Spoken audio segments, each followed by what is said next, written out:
Hello and a warm welcome to Federal's special program, Capital Beat.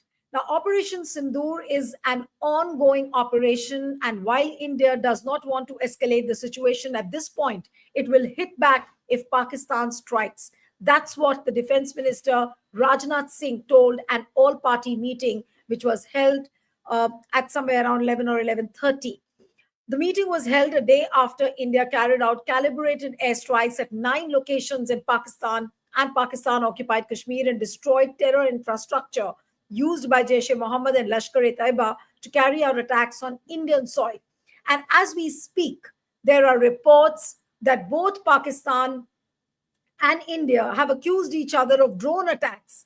Pakistan attempted to engage several military targets in northern and western India using drones and missiles, but the attacks were neutralized. This is what the Ministry of Defense official has said. In fact, I'll try and show you a press release, and this is what this press release had to say. They have given the details, and if you look at the middle portion of this press release, it says very clearly, and this is from the Ministry of Defense. It says that today morning, if you look at the third paragraph, from there I'm reading.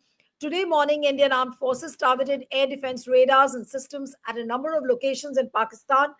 Indian response has been in the domain with the same intensity as Pakistan. It has been reliably learned that an air defense system of Lahore has been neutralized.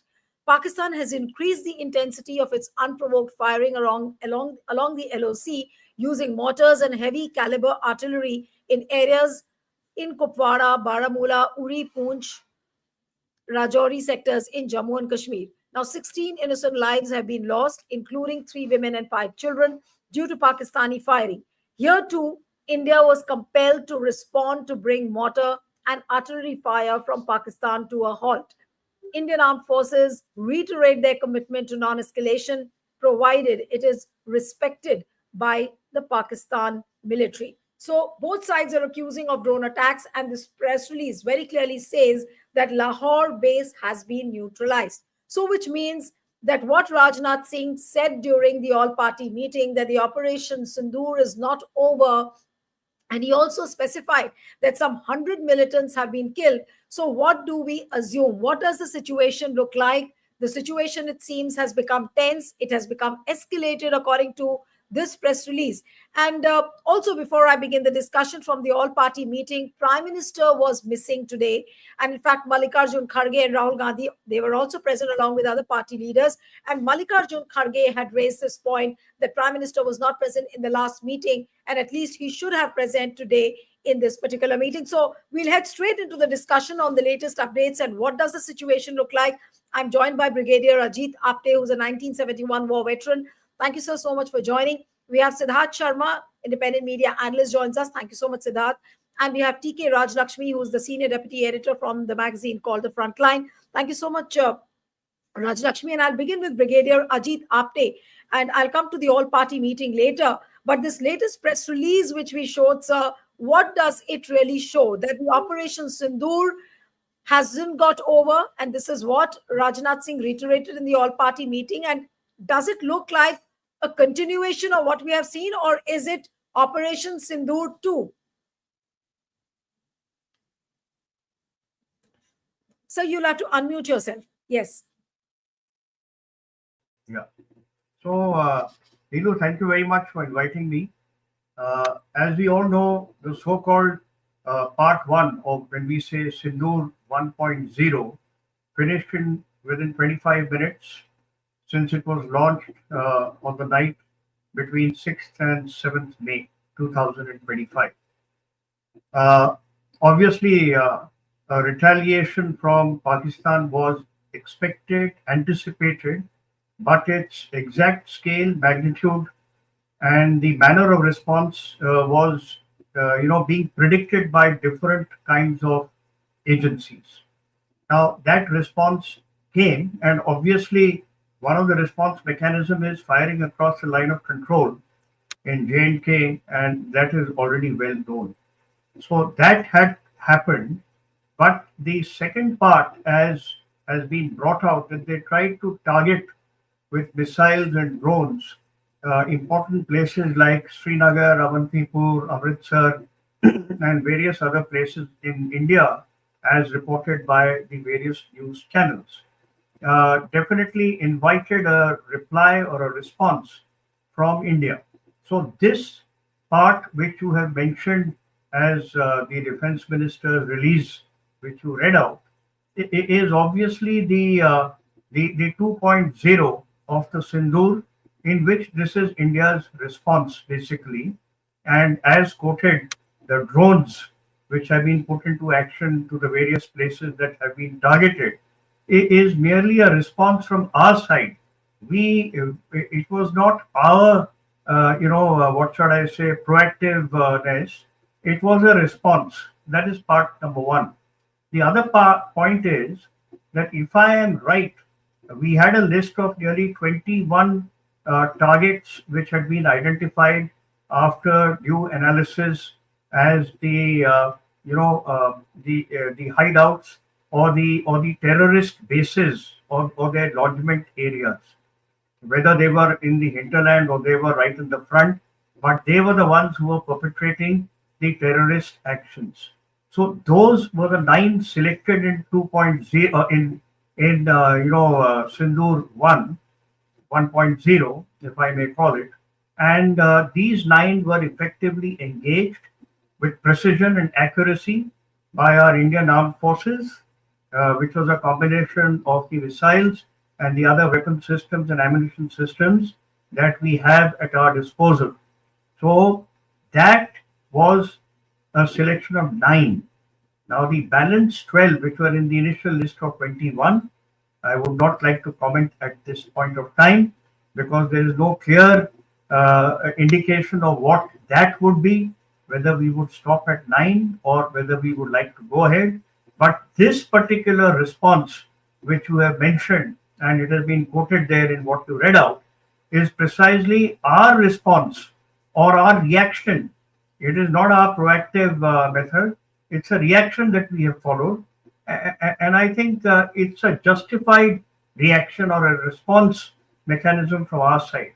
And as far as the drones are concerned, since you mentioned that, let me put it: they are the kamikaze drones, which are self-destructive, and they were a single drone attack, not the swarm drone attack, which also is carried out in swarms, but it was not the swarm. It was the single drone kamikaze attack, which was to neutralize certain places from where we were expected to be threatened. So this is Right. Brigadier, what I want to ask you is that there is a lot of misinformation on both sides.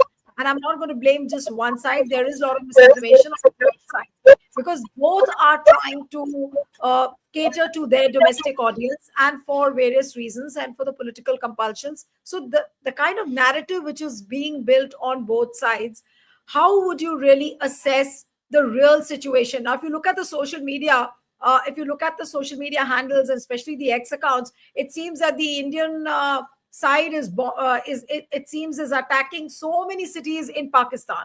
Then similarly, similar things are being said from the Pakistani side that they've attacked so many cities in Punjab and this that.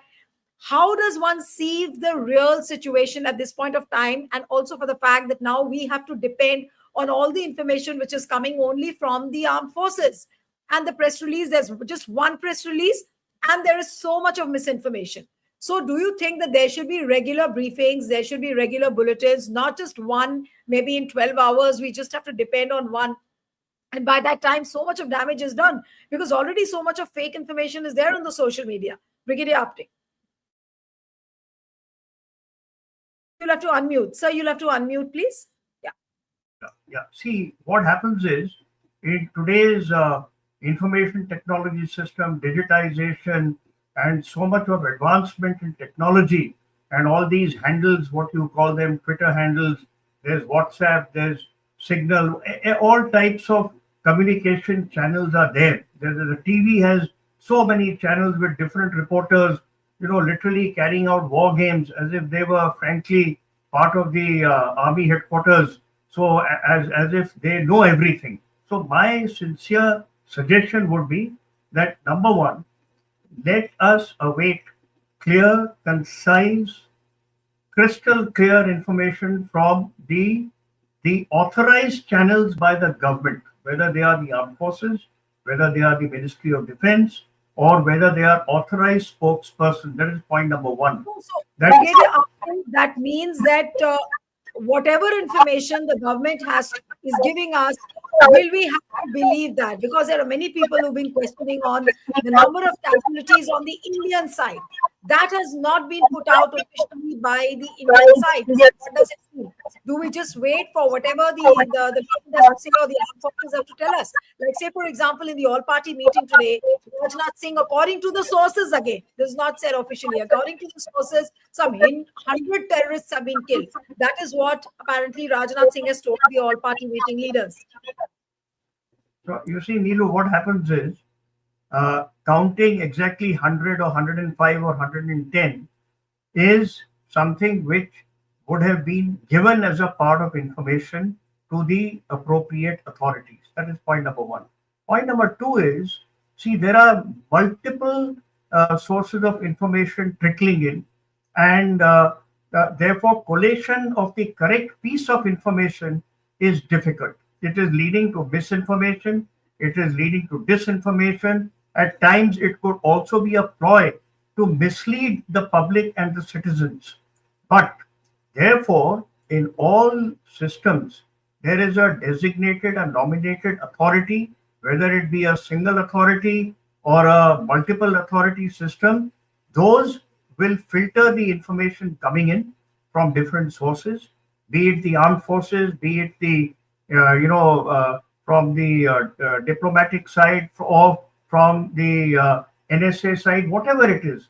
But the TV channels and other reporters also should preferably follow a pattern where there is classified information being disseminated through a proper filter so that the public and all the channels are not having diverse views or opinions, because people would like to know the accuracy of the information, the accuracy of the kind of post damage assessment which is to be carried out, and therefore evolve a picture which will give them a good idea of what is happening, what is likely to happen in the future.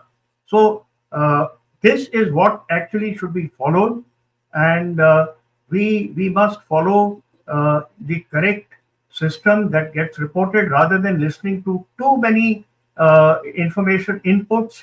And to that effect, WhatsApp is a very fast means, and after that it turns out that the news is not totally correct. It is incorrect information, or it is not totally accurate, and therefore this system of giving information and giving misinformation can happen from both sides, from their side as well as from our side. But to the best of my knowledge, whatever information we put across accurate information. I've seen that, of course, in the 71 war, there was no television, there was no media like you have today. It was only the newsprint. So people got to know the information after about 24 hours. So there was no. Wouldn't you agree, sir? Wouldn't you agree that the only press conference which happened was yesterday after the operation seemed to have got over, and that is when we had the two women officers and Vikram Misri holding the press conference. But in times of social media, when there can be so much of panic, like what we are seeing since morning, that this airbase has been neutralized, this city has been bombarded. There is information coming at this particular speed. Shouldn't the frequency of the press briefings increase? Don't take question and answers from the press people, like what Vikram Misri said, that we'll keep updating you, but we will not take questions. But at least brief the people properly. So shouldn't the frequency of that increase at this point of time? Yes, that's a good point.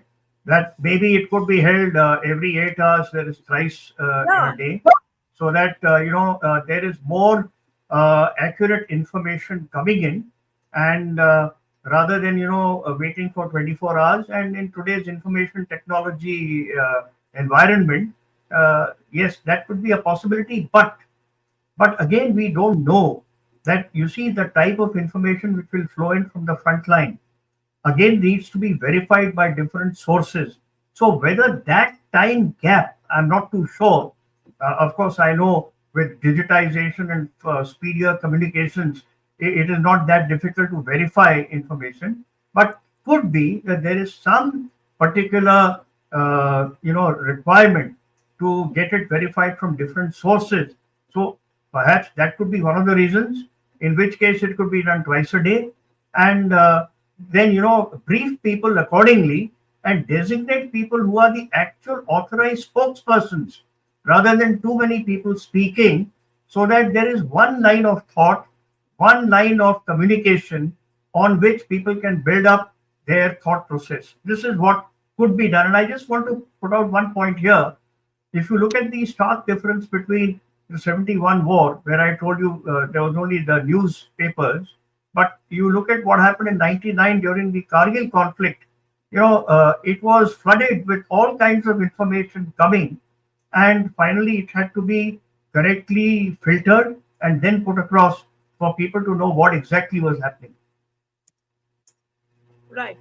All right. Siddharth, I'll come to you now, and I'm just looking at the headlines of various international media organizations. Now, BBC News says Pakistan accuses India of lightning and inferno, fueling fears of a wider conflict. CBS News, Pakistan accuses India of serious provocation, wounding soldiers.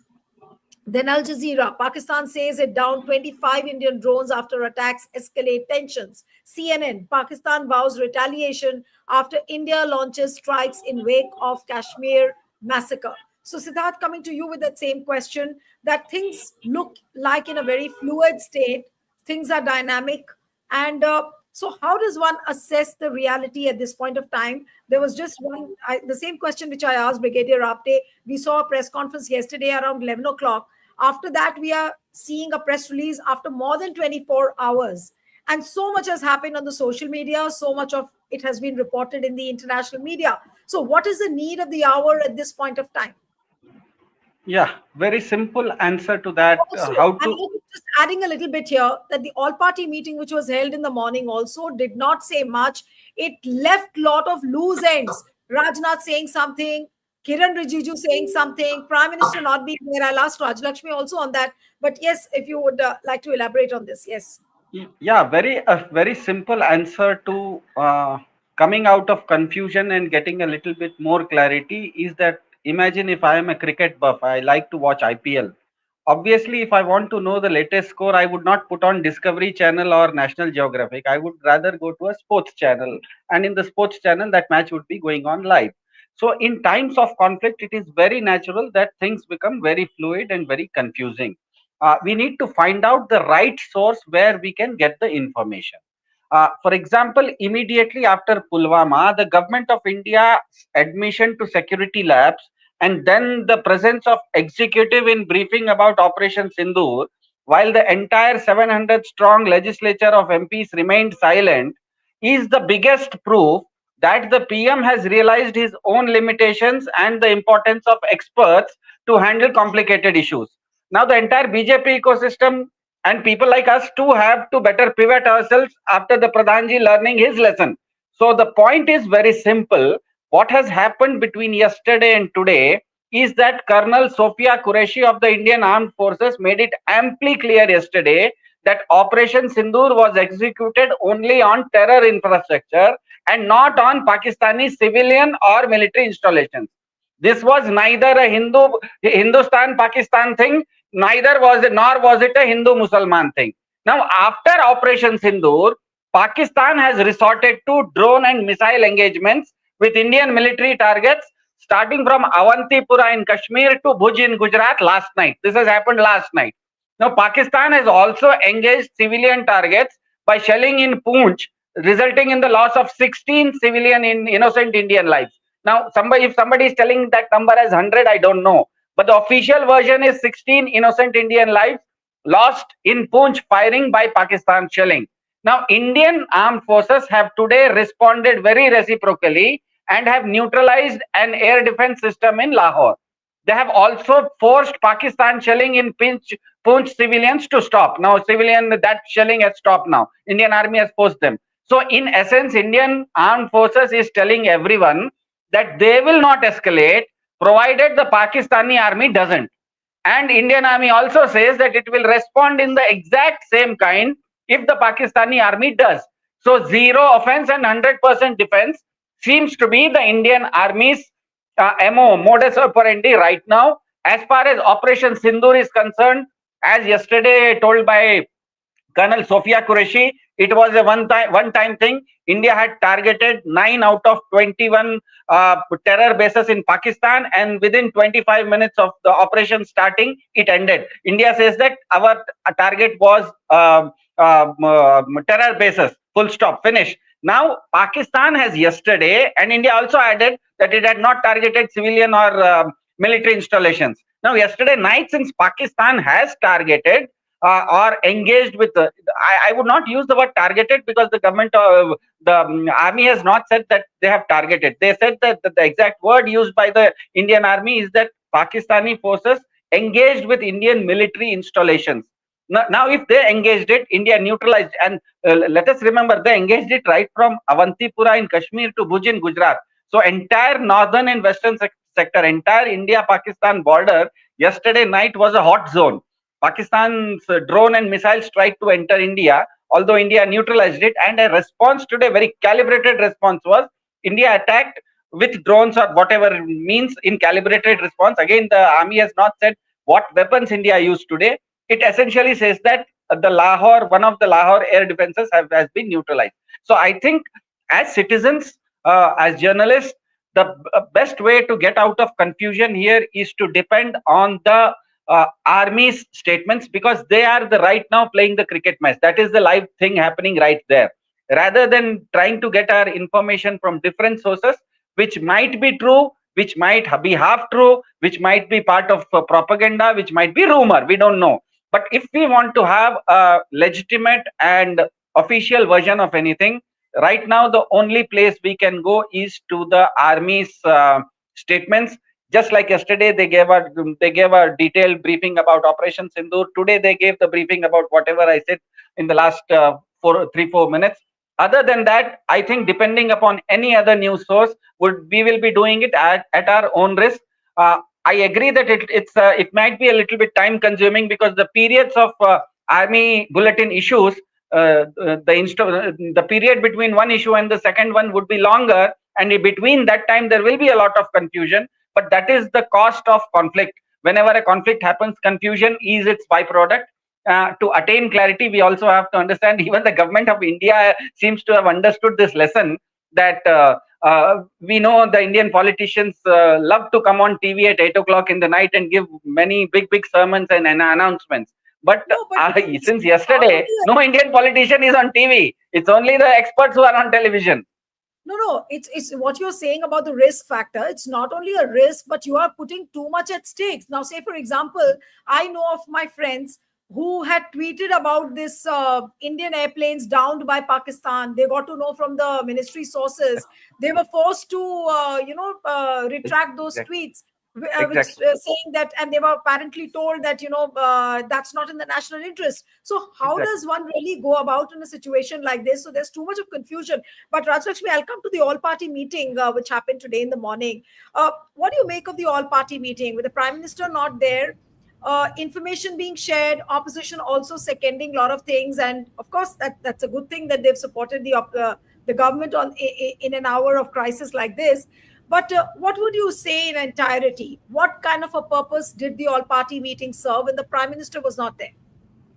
See, it would have been good if the PM had been there, but I think Mr. Khadge said something to the effect that it's okay, even if he's not there. One shouldn't make an issue of his absence.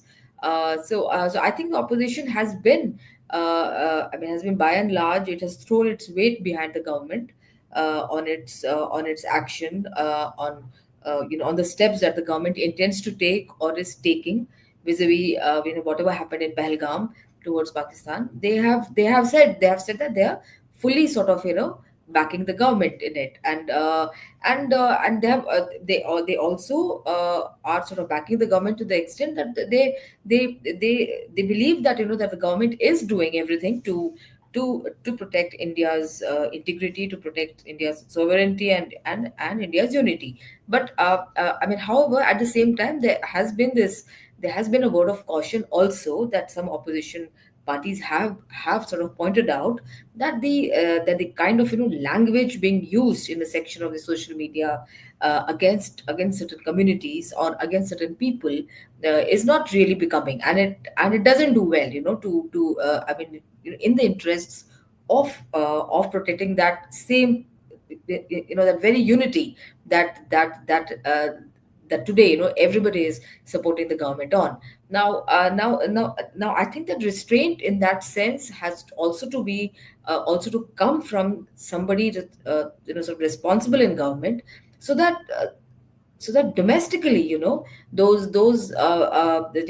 people are not targeted, and that it becomes an excuse and a little kind of a cover under what of course everybody supports, what's happening at this juncture, everybody supports the government.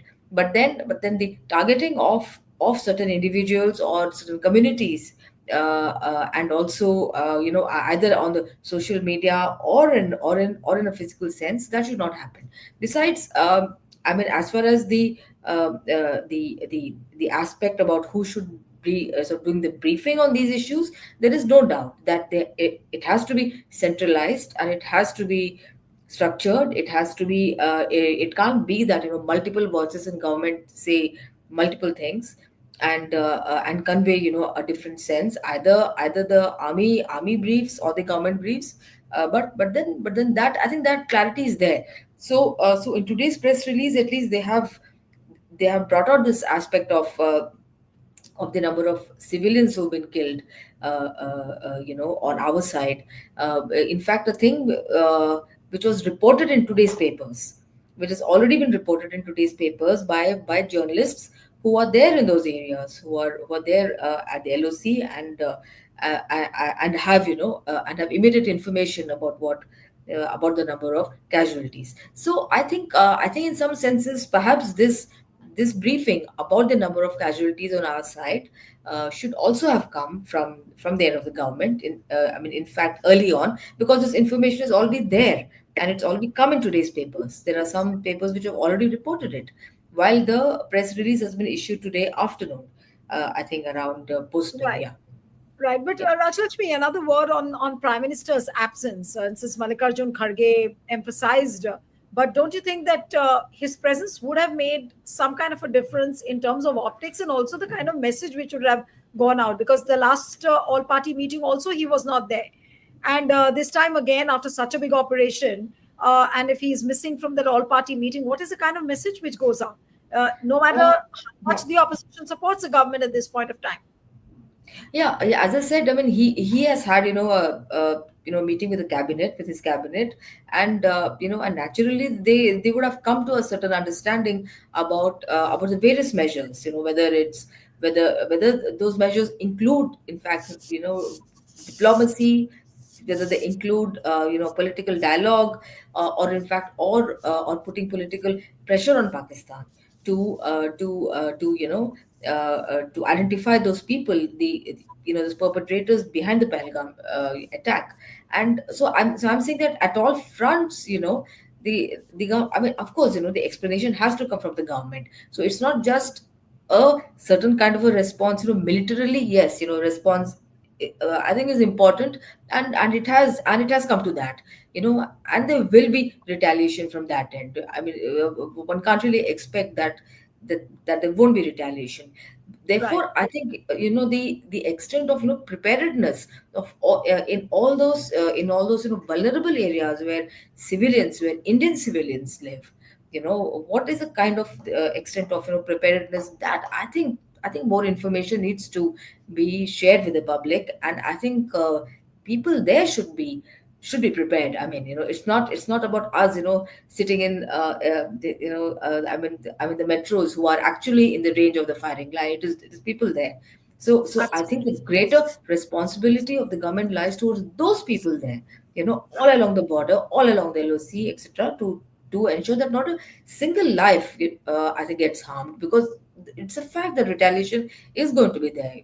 whether in the form of shelling, whether in the form of artillery, which we've already seen, and we're reading about. But as I said, that the uh, uh, uh, I think information about all the various steps being taken, including putting pressure on Pakistan, in various forms, in non-military forms also. That also, I think, needs to be discussed, and if it's discussed, then it should be sort of shared with the people of India, that this is what the government is doing. uh, and the people of India are, I think, fully backing the government on this. Yeah. But then there are calls for restraint also, and because since the government itself is saying that this is non-escalatory step that we did, but then Right.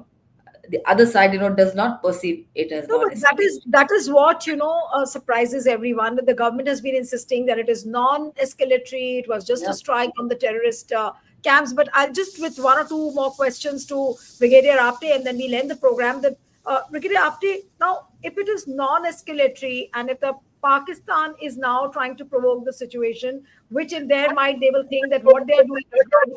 So, how many days more do we see this uncertain situation playing out, because it is playing out on the minds, it's playing out on the social media, it is playing out on the TV screens, it's playing out on the battlefield as well.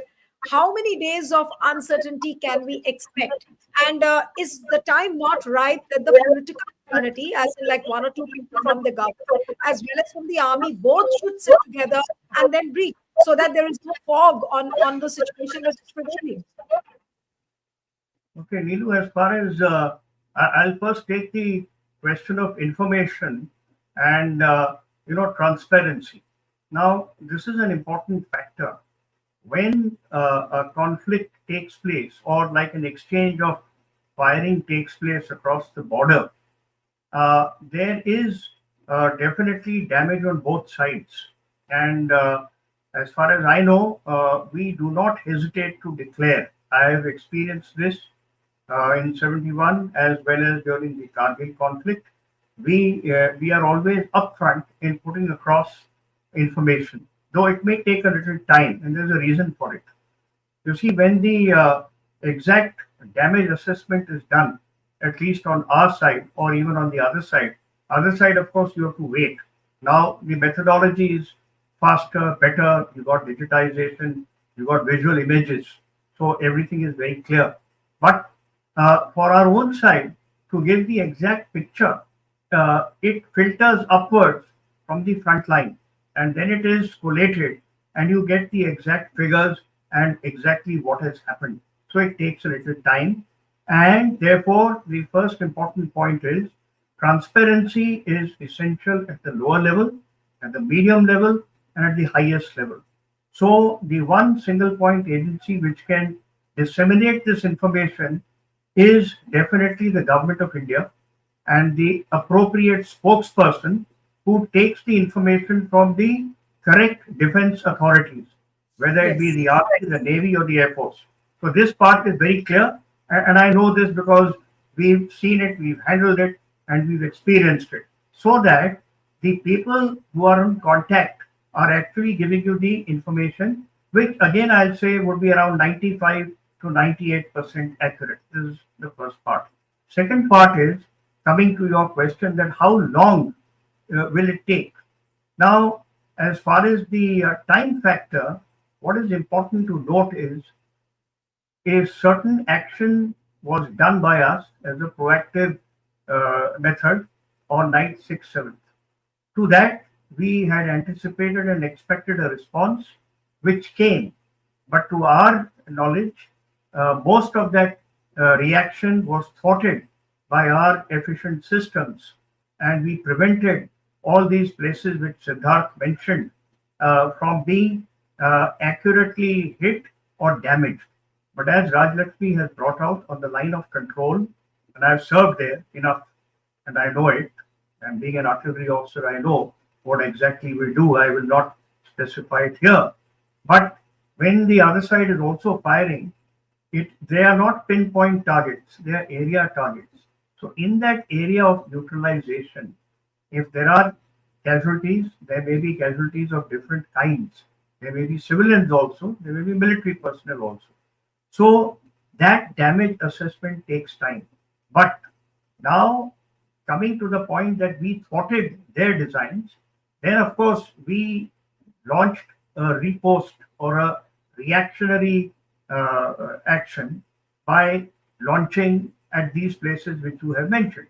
So now, how this escalatory ladder will plateau or how will it reach a particular summit is something where two, three factors will come in. Number one is there will be, intervention which has already come in from different quarters from the global scene. China has said something, all other powers have said something, and basically everyone is hinting that the two countries should scale down and restrict the conflict. Not only restrict the conflict, but prevent its expansion to a larger dimension because it can cause excessive collateral damage, which frankly may not be acceptable in today's terms. So these efforts are on.